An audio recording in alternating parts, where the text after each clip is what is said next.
Hey, podcast listener, even if you are alone in your entrepreneurial journey, know that today, right now in your earbuds, you are joined by thousands of entrepreneurs from all around the globe seeking to grow better, more profitable, location-independent businesses. If you'd like to learn more about what we do and download our entire back catalog, check out tropicalmba.com.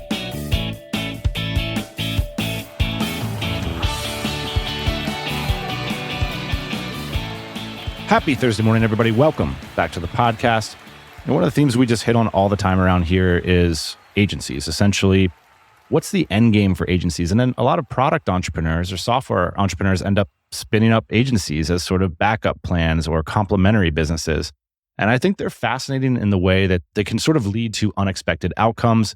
And today's episode is a lot more than just that, but it's also a case study in where agencies can lead you.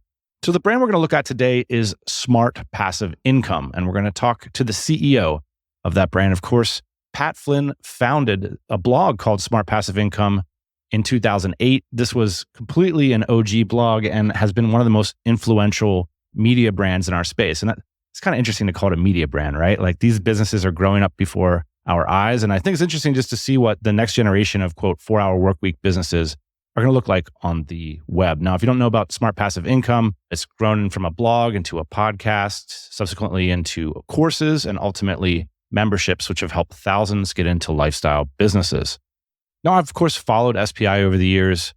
And one of the things that really caught my attention is that they took on a CEO. And when I Googled the CEO and saw his background and how he was running an agency that was a service provider to SPI and many other people that have been on this podcast, I thought, well, that's kind of an interesting end game. I'd really like to hear that story on the show, and the results really delighted me. I hope you enjoy this conversation as much as I did. It's a little bit of a CEO school.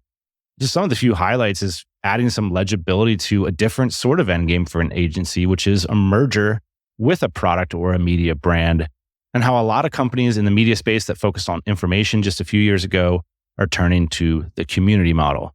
We're also going to talk about how to manage and empower your team, amongst many other things. Enjoy.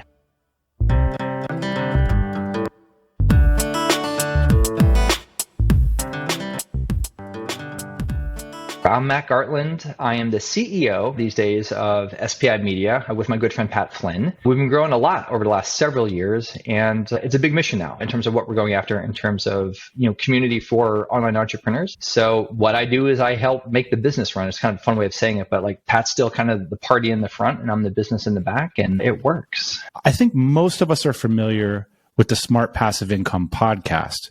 Yes. But I don't think we really understand like sort of the scope of the business. No, I appreciate that, Dan, because it has evolved a ton. For folks that do know of Pat and the podcast specifically, they might know that earlier in the business's like life cycle, its history, is that it was largely an affiliate marketing kind of based business model. There's a lot of success with partnerships with like ConvertKit and other tech companies, but we've really evolved and moved along way beyond just that. So these days, right now, we are a distributed team. We have an in-house team, employees, the whole 9 yards with benefits on healthcare and 401k. We're really matured in that sense. If you include Pat and me as the two owners, we have 11 people in every time zone in the continental United States. And community is the real focal point of our kind of priorities at large, but also now at the center of whatever generation of the business model we're on.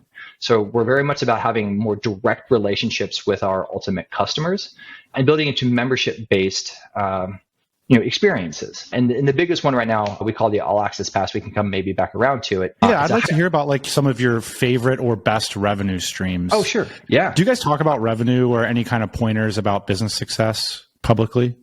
Yeah, I'd say around like 2 million to be a little bit broad there in terms of our net growth. And your gross sales are around 2 million. Yes, right. Okay, and it's been transforming in terms of like then the individual revenue streams underneath the hood, if you will, where again, if you rewound the clock 3-4 years, it would have been online core sales, like individual core sales as a primary revenue driver, that one individual stream. Yeah. And we've been deliberately changing and evolving the composition of the revenue, still with growth in mind, at a gross level.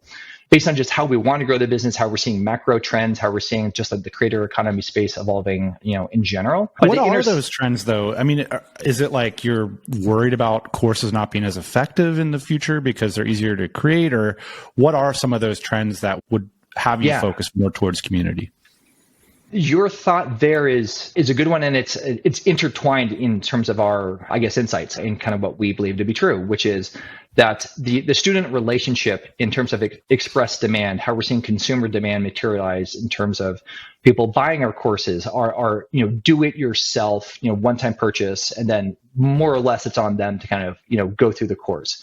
We're seeing such things as completion rates ticking down over the last few years. We're seeing express demand by just, unit level sales from one major launch event to the next, it's kind of have a decline. And the emergence of other forms of education products, that would even include cohort-based courses that have become popular as well, a very different sort of education experience as compared to a DIY-based version. So, and I know I've now mentioned probably like 3 or 4 different dynamics, but there's a lot evolving, especially since 2016, 2017, when we at SPI came kind of hard out of the gate with courses, and those popped and those did great. But now in 2023, it's a bit of a different landscape. I do think it's their needs are evolving. So when we think about, I don't know, pandemic, post-pandemic, sort of even like life experiences, people want more togetherness. They want more, they want more access, and not just like to me or to Pat. They want more access to people like them that they can rely on more consistently to help apply what they're learning. And I think that's part of the magic that we've been going after and trying to build systematically into is the application of the learning, where in a siloed experience where you're just selling online courses to students that we have some relationship with, of course, because they're on our email list, they're maybe giving us some feedback and following us on social, but largely it's a disconnected learning experience. And if there was anything in terms of application, we would invite students, but they would have to take the action manually to like join a disconnected community like a Facebook group, right? Sort of OG style. And we did that. We have since deplatformed from Facebook. We have no student groups on Facebook anymore because we want to be more immersive. We want to be with our students more through the learning journey of our curriculum and then getting them to apply that into their businesses. They will have questions. They will have feedback. They will get stuck. And then we can be there for them, but we have to change the model pretty fantastically. So you're marrying the courses with a community experience that they're at different price points, or you're kind of creating bundles, essentially. We're creating subscription products. I see. So what we have done, and we launched it towards the end of last year, in concert with some other community-based programming that I can maybe come back to, but our real flagship hero SKU, if you want to use that language from like the e-commerce world or wedge I've never heard that, but I really like, I was going to say, I want to hear the specs of your best community subscription product. Yeah, the specs. It is a subscription-based product. We're building into MRR for us on the business side, pegged on a $59 a month price point with quarterly and annual payment options. And it is a beautiful marriage, a synthesis truly, of our education courses, all of them as a catalog. You join our learning ecosystem and you get access to all of them. Wow. So you get access to I walk in and I can dig into anything. Yep. So you get access to the catalog, plus you get community-based programming from my community experience team, all living in the same virtual environment, the interface. And this is all built on a platform called Circle.o, which had got their start being kind of pure community. So without LMS capability, but learning management system. So they did not out of the gate have capability for creators and media companies like ours to like deploy courses. That was very recent. We have a really close relationship with them. Pat and I are advisors, full disclosure to Circle, sort of on the side. But we believe in this, and we've been building into this for 2+ years in terms of like changing very deliberately the vision for the company. And that started to even kind of come back to my personal story to where very deliberately starting to move in a direction to where I take the reins of the company, at least officially, like a CEO. Pat's obviously still involved, but he's really focused on being the full-time creator again. So the podcast, the newsletter, and then I'm leading the team, I'm leading the company, and it's all, again, by design. How are your team deployed currently? Our community team is 3 people, a director and 2 community managers. It's a very it's not that it's new, but it's gaining more awareness kind of in the general market of like, what is a good community professional? It's not just a moderator, it's not just someone that goes, you're onto something. Yeah, it's not just someone that you would like find a VA to, go to your Facebook group and make sure that people aren't using hate speech or overly hawking products or, and those are valuable things to do, don't get me wrong, but that's sort of table stakes. What we're seeing now in terms of really fostering engagement, really playing into the value, the value first, the primary value of these community-based experiences is less the content, even though the content's important. It's more the network of the people, the peer-to-peer interactions, the habits and experiences that you would ritualize within these community-based experiences. You need good people to be able to facilitate and foster those sorts of connections and experiences more than just, again, like a VA that you would hire to like moderate.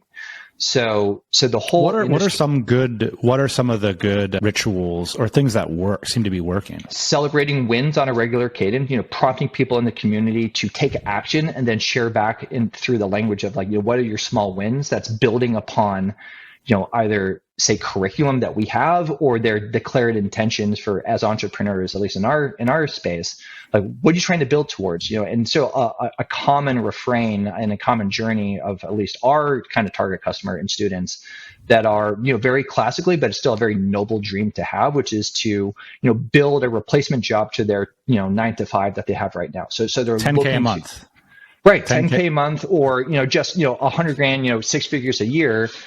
And, we're still serving a lot of people that are in that phase of their journey. Yeah. So like, how are you making progress, like real, actual, toward, for them, that objective, right? For them, if that's true for them, that being able to design and host virtual experiences. So almost like an event programming person, or at least those skills to, through Zoom or more immersion platforms like Butter, which is a lot of fun. There's a lot of like cool interactive capability in Butter, butter.us if people want to check that out. So like, these are the sorts of things that my community team does on the day-to-day that, again, from the outside, maybe folks wouldn't So they do things daily. That's interesting. So it's not like a monthly cadence. Nope. How many, do you share how many people are in this particular community? So the All Access Pass specifically, which is our, again, hero product, we have a click or two over 400 members already. And that's like, that is brand spanking new, more or less.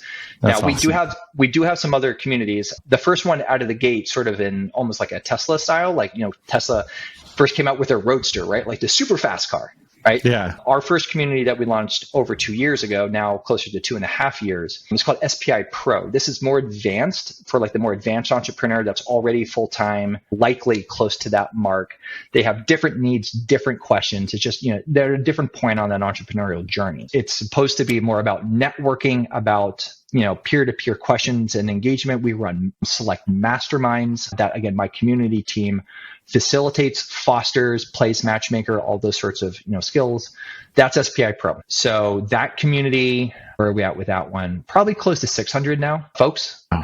So, and if you look then across all of it, so SPI Pro plus All Access Pass, and we even have one more, which is our learner community. That's for folks that are just even today here in 2023, hearing about and potentially getting interested in what is online entrepreneurship. Online. Yeah, exactly. Yeah. So like, there's definitely still a pretty significant market segment of folks that have that question, that are in that spot, right? That are pure beginners. We want to have a very carefully calibrated community for them, because we want them to feel like, hey, this is for me. I'm really at the beginning, versus if we pump those people or marketed those people into SPI Pro, it's going to be a misfit on both sides. Why did you go down versus up first?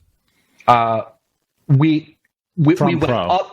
Yeah, we went up first because we just felt that we wanted to really, it's not per se a value judgment on any one person, but the whole notion of like the Kevin Kelly 1000 True Fans classic from, kind of, especially even like the tech community. I think that came out in 1999 or something. He first published it. So we really wanted to kind of target those, 1000 True Fans, the folks that have been with us, for the longest period of time, probably in terms of like SPI's history, that have a relationship with us in some capacity because they've been listening to the podcast or on our email list for 5, 6, 7 years, and deliver something really special for them first. That was really kind of targeted to where they were likely at in an average sense, in terms of their journey. It is also a higher price point. So that, from a revenue business standpoint, like just in terms of yield, that was a part of the calibration. But yeah, so we started there. And then the second one that we launched was the learner community, because we had success here. People were starting to hear about Pro, but we're like, yeah, but this community, again, might not feel right for me. I'm not there yet, right? Or they do apply and they get rejected, not because we don't love them, but because it's like, hey, like based on our application, like we can tell you, like, look, we'd love to have you in Pro one day, but we can tell that you're not yet ready for that. But we didn't have another thing to offer them, like at least initially, right? Right. So we wanted to build that thing and I'll be able to offer them that thing that, like, if they don't pass the application because maybe certain data points and responses suggest that they're more at that beginner phase, it's like, hey, we'd love for you to now consider the learner community instead. We feel this is a better fit for you right now. So that's why we did learner. Makes sense. And then kind of step 3, again, more recently, is to kind of fill the delta in between and offer a more integrated experience where it's not pure community, it's community plus the curriculum. And then we do other things within All Access Pass from a curriculum standpoint that we call pathways, where say you're interested in, podcasting, it's one of our bigger verticals still. We have several education products, most notably Pat's Power Up podcasting course, but we have others. So we have deliberate, like, do this course first, do this course second, download these resources, do this homework, and then we can facilitate through the community circle those sorts of collaborations sort of outside the classroom, if you will, in terms of like outside the course, which you can't do on more traditional LMS platforms, because the only thing you can do on traditional LMS platforms is sell DIY courses. Can I interrupt you there for a second? I mean, there's so much to talk about here, but I really wanted to hear the story of the key insights or things that went down that you were able to move in as partner, trusted friend, COO, CEO. If I were to go to, an entrepreneurial event, one of the biggest questions on the tips of everyone's tongues is succession, finding a CEO. Mm-hmm. And I'd like to understand how that process went down in your case. We joined forces formally at the end of 2018. And the story what happened there, before that? What was like the first kind of connection and stuff? It started in 2012, where Pat and I were mutually introduced. I had just started my creative agency, creative studio, targeting authors first and foremost with their books and helping them with manuscripts, largely in a writing and editing capacity. Pat was working on his first book project, his personal memoir. At that time, he was 5 years into his entrepreneurial journey. So it was just like he hired me, right? And the beginnings of my little team. So he was one of our first clients, and he quickly became just one of our most beloved. He, was just really easy to work with. He took feedback really well. So the relationship just bloomed from that one project to being like, we did then, over time or over several years, a lot on a contract basis, for Pat. We inherited producing the podcast, kind of soup to nuts. We took over the blog in terms of doing a lot of the editorial and publishing work there. And then increasingly, at least between Pat and me personally, like we became friends. And then I was sort of becoming pseudo business partner for hire. How do you escalate that kind of relationship, because how did it work such that? It's not unlike dating.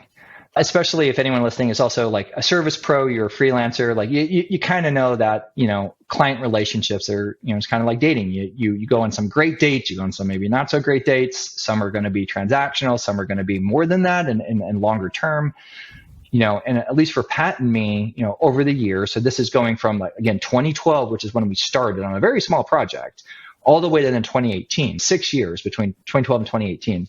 We grew a lot independently. We grew a lot together. I became Uncle Matt to his kids, so we got really close personally.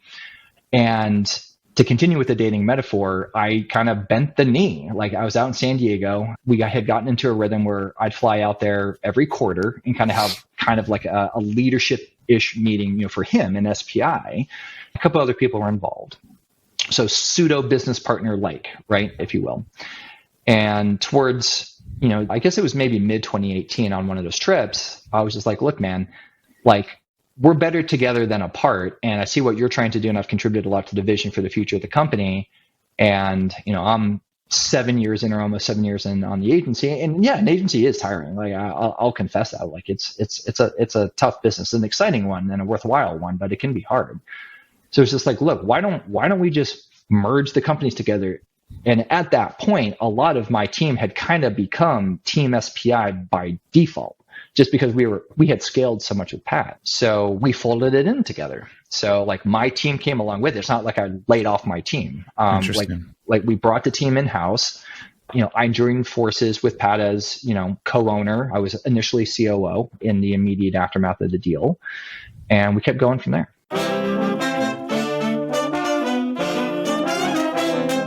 As founders of remote companies, we all face hiring challenges, like hiring today instead of next week or next quarter, scaling our teams quickly, and even just defining what we want in a candidate, where to find them, how much to pay them, and how to recruit them. There's a lot of questions. Hiring's complicated, but it doesn't need to be with remotefirstrecruiting.com. It's a service from our team where we help founders like you solve these hiring hangups. Even if you're not hiring today, you got to take advantage of our 15-minute free strategy call. It's with our senior recruiter, Greg Valentine. He's not a sales guy. He's a senior recruiter, industry expert, and he's helped place hundreds of remote candidates in companies just like yours. He can discuss with you the patterns we're seeing in the marketplace, share with you case studies, and talk about how you can build a rock-solid hiring strategy. Hiring doesn't need to be hard. Let our team do the heavy lifting. TMBA listeners, take advantage of this strategy call. It's a simple way to grow a better business. So head on over to our site, remotefirstrecruiting.com, where we believe hiring the right talent is the best way to grow a great remote business. Schedule a call with our team today at remotefirstrecruiting.com.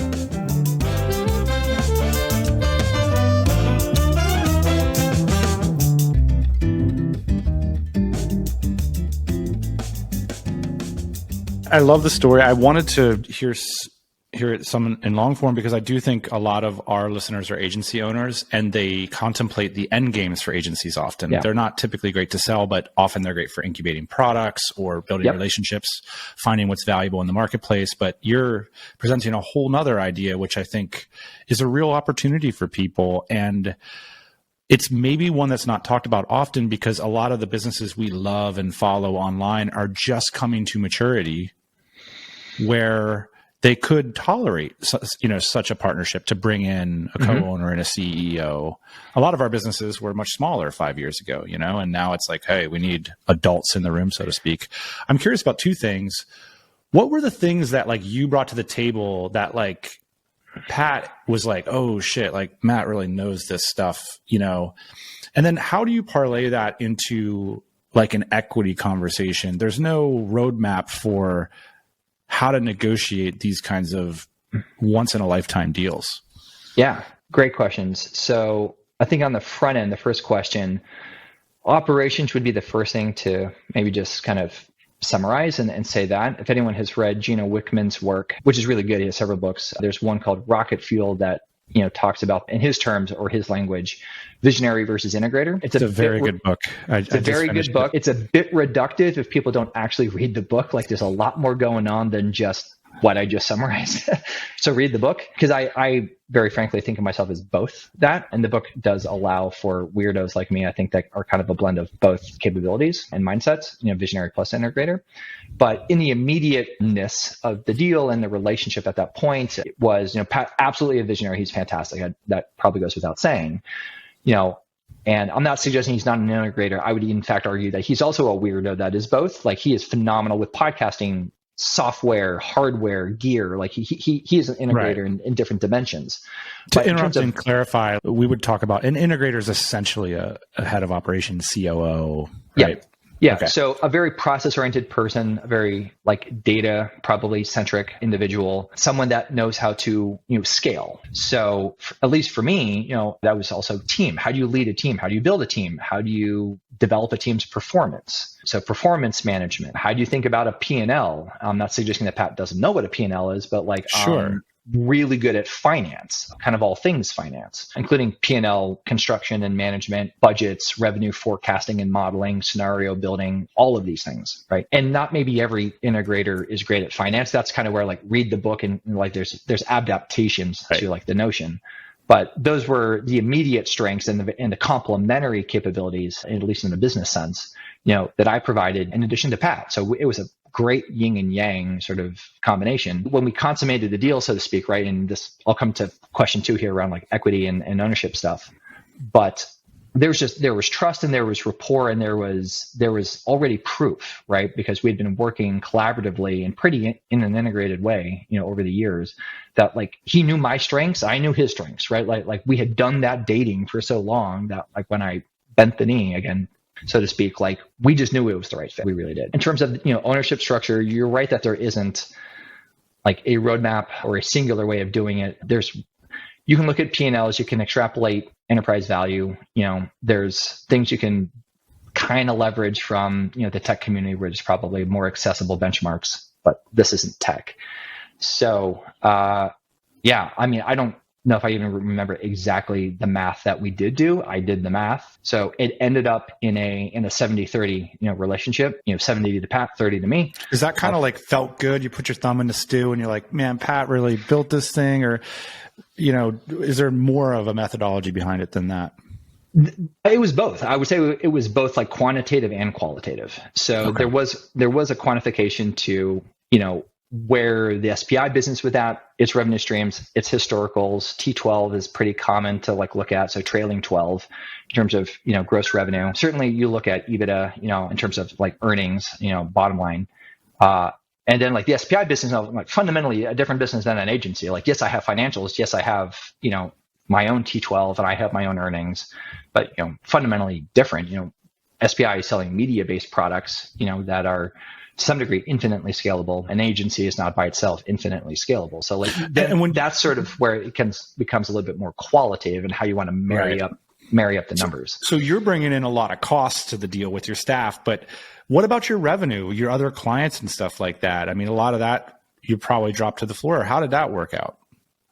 Yeah, that's not at all wrong because we didn't bring any service work. So we did not pull through any clients. We did right by as many clients as we could in terms of advance notice, in terms of brokering very warm handoffs to other folks that we knew, either other agencies or freelancers based on whatever the situation was. We didn't want to leave our clients. It's like a mix of like, yo, I'm giving up this opportunity, so you should pay me in paper, like equity, a little bit for the fact that I'm moving, like leaving an opportunity. Yeah. And that's classic opportunity cost analysis or risk analysis, kind of maybe similar but different in the intersect kind of modes of thinking. It's interesting. It's powerful that you have that business as part of leverage in a deal like that, though. I hadn't considered that going into it. That's cool. Well, and then another way of, I guess, considering, and then again, you can begin to run scenarios involving numbers, and therefore you can get some quantification. Is like, yes, there's an expansive cost center coming in, but Pat was paying us not insignificant dollars to begin with. So there's the efficiency of the dollars, right? So no longer is Pat paying agency rates or SPI is paying agency rates. You get at cost rates. So you get a cost savings, at least at a unit level, based on that alone. And then you get full-time focus and expansive capacity where we can then produce more. We can produce more for SPI. We can do more courses. We can get more podcast episodes out there.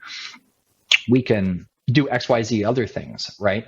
So there's the ability to then grow on the SPI side arguably faster now that the team is 100% devoted to just SPI. How do you manage the performance of your team? What is managing performance? I look at it as maximizing their potential, either in the current state as well as trying to assess with said person what is potential future state. How can I build their capacity to process information, to enhance their judgment, so make decisions, make bigger decisions with more, or in more complex scenarios. With increasingly, as you move up sort of a leadership structure, you have less and less information, less perfect information, right? I mean, that's kind of the gig. So anyway, I look at performance as setting others up for as much success as possible, in maximizing their potential. So how much time does that take? Always more than you think. What are some examples of how you spend that time then? Some of I'd say like the implementation around that are one-on-ones. How do you run a good one-on-one? A lot of that's actually like coaching as a leader. And if you adopt a sort of servant leadershipness in terms of your orientation, servant leadership is like an established concept. this is it's very akin or intersects with the notion of coaching. So like you're trying to get them to arrive at the answers. You're asking deliberate questions. It's a bit Socratic a lot of the time, and you are intentionally putting other people in situations that are uncomfortable, but not so uncomfortable that it like breaks them. Do you have a detailed example that pops into your mind of maybe if you could anonymize a situation where what does that uncomfort feel like? So one representative example would be, even recently we had a conversation with one of our third party partners. So a service provider that's not in-house that we have hired to specialize in a certain area. And my director was in the room for this meeting, and technically it reports in through this director's, function. I was in the room to help, and my director it should have been her meeting to really like set the agenda, make sure that we have clear outcomes that we're intending to. We're transitioning kind of from phase 1 of work into phase 2 of work for this particular initiative. And she didn't fully get there, right, in terms of really owning and kind of controlling the meeting.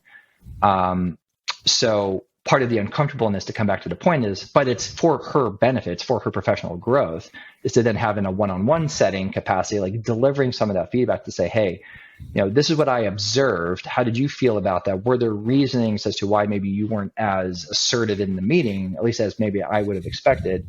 I want to learn and hear from you how you were perceiving that conversation, in that meeting, because my expectation and my desire for you is I intend for you to be the authority figure, not only on this track of work, but this whole function, right? That's your job.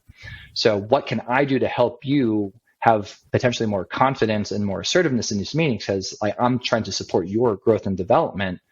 Are there gaps in my awareness that maybe I didn't see in the room? So kind of just having that conversation, it can be a little bit uncomfortable, but the underlying intention that I then make overt is like, this is, helpful for you because I'm trying to set you up for success. I want this other vendor that we have hired, the service partner, to continually see you as the authority figure based on what we're talking about, and not me. It very genuinely is the whole is greater than the sum of its parts. So in the team dynamic, and there's some classic modeling, or this may be even a better answer to your question, Dan, sorry. There's some really, really good holds up modeling around the 4 phases of team-based performance. And it goes, first, you form a team. People come together. Second is you storm. Things don't work. There's different personalities. There's tensions. I would do it this way. So you storm, right? A lot of teams don't get through the storming phase. They hit the storming phase. They don't like it. This is awkward. This is hard. And then something happens. The team disbands. Someone leaves, whatever, because it's hard. But if you can get through the storming phase with sensibility, with good leadership, whoever's leading that team, you then get to third phase is norming. You start to figure out your normal operating ways. Like you've learned about each other, right? You start to make decisions as a group to how you function. You normalize, right? So that's 3. And then 4 is performing. That's really then where you're optimizing workflow, you're optimizing decisions. People are becoming more confident, in their roles, and they're growing. So to get to the holy grail there around like high performance, you have to form, storm, normalize, norm, and then perform. To walk me through your week, I'd like to just see when your meetings happen when. Okay, so I always aspire to do better on this front. So I have my leadership meeting on Mondays. Those are my direct reports. I have 3 directors. I have ops, marketing, and community. We align on their priorities for the week, as short a list as possible, that should align to that quarter's OKRs. OKRs is one of several well-established goal-setting frameworks. O stands for objective, KRs stands for key results. Key results are analogous to just goals. So we have declared OKRs at a quarterly level. Those OKRs then support like the master OKR for the year. We can then bring fidelity to that's more attainable on a quarter by quarter basis. Each of my 3 teams have responsibilities that tie into that. And then week over week, what everyone should be working on in terms of like their top 3 priorities should be things that relate all the way up that stack. Does the meeting have an agenda? Yeah, we hit North Stars. Everyone has a North Star, like central KPI. My ops person is, cash on hand. She's just looking at cash flow. Mine is MRR. My community person is We Cheat, and she has two. She has churn and LTV for our members. So essentially, she's all about retention. I'm about growth. My ops person's like looking at the finances and managing cash flow. And marketing, right now, we're prioritizing traffic to our community pages. This one kind of moves a little bit based on kind of what our priority is in any given quarter or year for marketing. But right now, we're just going hard at our community-based products. So we're anointing, traffic to our product pages, our key sales pages. So are they proposing to-do lists to you and justifying them things and then talking about blockers? Is that basically the idea? A little bit of that. Yeah. So we go over, North Star metrics. We go over what are their top 3 priorities for the week. There's then some debate, if necessary, on are those truly aligned to the OKRs? Because if they report something on that list, and it is self-reported, and I'm that feels like it's a distraction from XYZ other thing, then there might be some conversation about it, because there might be a good reason, right? And I don't have awareness of that. Yeah. And then absolutely blockers, kind of coming out of classic sprint sort of and stand-up culture, which I wouldn't say we have one model. I've infused elements of different models over time. We're still on Monday. I feel like I need a weekend already. What happens the rest of the week? We try to actually have a lot of open time. We're always trying to deload meetings, be more asynchronous as possible. We are Slack mega users. Okay. We have also, and this was a thing last year, we have adapted into a 4-day work week. That is both awesome and difficult at the same time, because you're reducing, by 20%, the team's capacity. So we don't work on Fridays. I cheat sometimes. I have to. So does Pat. But the team, and we try hard, is to optimize into a 4-day work week. So our week technically ends today in terms of when we're recording this on Thursdays. I have a little pet theory on this, Matt, that I think it might make sense to deload the top of the day rather than the total number of days. This is the first time I ever thought of this, but we kind of do it naturally in our team where Thursday's a little shorter and then Friday's a half day. So that at least cool. You get the opportunity to finalize the week and reply to clients, basically. Well, especially for agency owners, in a service world, a little bit different than ours, though we're starting to blend, because one might, I think, correctly I argue that community is a service. Yeah, your community members are doing stuff on Friday. yeah, exactly. I'm actually working on an article for Entrepreneur Magazine called Community as a Service. I'm not the genius that has coined that term. I've seen it used a couple times. We have a retro, kind of a classic model or classic element, 2 models. You come back Thursday. And you come back Thursday. It's all hands. Pat tries to make as many as he can. And we talk about what went well this week, what didn't go well this week. We actually hit both the work front and the personal front. We try to genuinely center up safety in the room and know each other personally. So, because energy and whatnot, it comes from everywhere. So if something's struggling, I have young kids. Sometimes my young kids, they have a lot of challenges. I have a baby that sometimes keeps me up at night, right? So I'll talk about that stuff because I've been really dragging this week, and that's why X, Y, or Z thing didn't get done. And it's not meant to be an excuse, but it's hey, we want to care about people. We want to know what's going on. I think there's a lot of people who get into business because they want freedom. And then what you're describing sounds like a lot of responsibility for people struggling to maybe take on responsibility, because it does feel like 8 times out of 10 that is the path to growth in business. How would you encourage them to take on that, and I don't know, maybe try not to lose sleep doing it, or try not to give up their original freedom values? Just leveraging my own personal experience. Before I was married and before I had kids, I will answer that in a different way than now I am married and I have kids. And that's genuinely my most important role, if you will, is being a husband and a dad. So earlier on in your career, especially if you're forming an agency, growing an agency, if you put in maybe a little extra effort, that does go a mile. It really does, with relationships, with testing different concepts around how you're selling. The whole notion of productized services sounds appealing. Do more research, test some of that stuff out, get feedback, and try to optimize for velocity. Go fast. Learn, fail forward is a classic notion, but it's true, and then, just keep taking more responsibility and be probably more of in a yes position, earlier on in your career or in the earlier stages of a company, because you're operating on a lot of assumptions, early stages and early days, whether it's, not a ton of experience yet or early days of a team, you don't really fully know the capabilities of your team. So you're operating on more assumptions, but as you go, those assumptions become more facts. You learn more, things are more provable, right? You have greater observations. You figure out what's working in the market. You know what sort of pitches are working with clients better than others. You make decisions around standardization for what you're selling and how you do it and how you deliver. That's maybe coinciding with just life progressing and, you know, different things are happening on the home front for you. So like for now, I'm increasingly in a spot where I've evolved from being in a default yes position into a default no position, right? And bringing more focus and trying to really optimize on the core things that are, you know, sustainable, that are, you know, profit centers, you know, not saying that we don't continue to exercise creativity, because we do, and try to push the envelope, because we do, but just a different phase, you know, of both life and business. So go fast, go hard, you know, in the early days, and then make good decisions and start optimizing for sustainability, you know, as you go. Matt, I want to thank you for sharing your story on the TMBA pod. It was amazing talking to you. Thanks for having me, Dan. This was fantastic.